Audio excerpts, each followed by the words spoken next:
V Helsinkih sva! In tu je najinih 10 predlogov, česa v finskem glavnem mestu res ne smete izpustiti. Suomenlinna, bližnji otoček oziroma nekdanja finska trdnjava, ki je zaščitena pod UNESCO. Na njej ni avtomobilov, je pa zato veliko čudovitih razgledov. Zakaj pa se nisi šel kopat? Ne vem, mogoče malo premrzla. Ne, sploh se kopa. 9. mesto, javni prostor. Urejene kolesarske steze hitro vzljubiš. Če se želiš spočiti, pa je na voljo ogromno javnih parkov. Priporočava tudi jutranji tek ob morju. 8. mesto, savne in bazeni. Na Finskem brez tega ne gre, pa naj sije sonce ali temperature padejo precej pod ledišče. V savno vas pa ne pustimo zraven. 7. Spomenik glasbi. Na Finskem ima glasba tako pomembno vlogo, da so ji postavili celo svoj spomenik.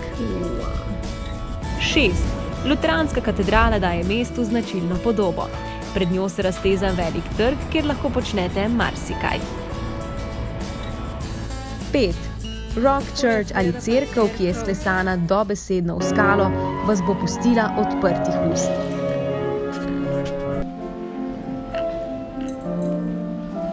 4. Glavno ime finske arhitekture, eden in edini, Alvar Aalto. Priporočava ogled Finlandije in njegove družinske hiše. Odi. Ta arhitekturni presežek pa je centralna knjižnica, ki je polna otrok, študentov in družin. Za vstop ne potrebujete članske izkaznice, namenjena je namreč vsem. In tu knjige sploh niso center vsega. In to je še vedno del knjižnice, tako praktično zunanja terasa. 2. Finska hrana. Finska nam je postregla tudi s precej nenavadno hrano. No, če niste ljubitelj severnega jelena ali medveda v konzervi, priporočava rakce in lososovo juho. In prvo mesto na najinem seznamu so zasedli severni jeleni. Za ljubitelje živali obvezna postojanka. 40 km iz Helsinkov je namreč najnižja točka, kjer lahko občudujete, božate in hranite te mogočne štirinožce.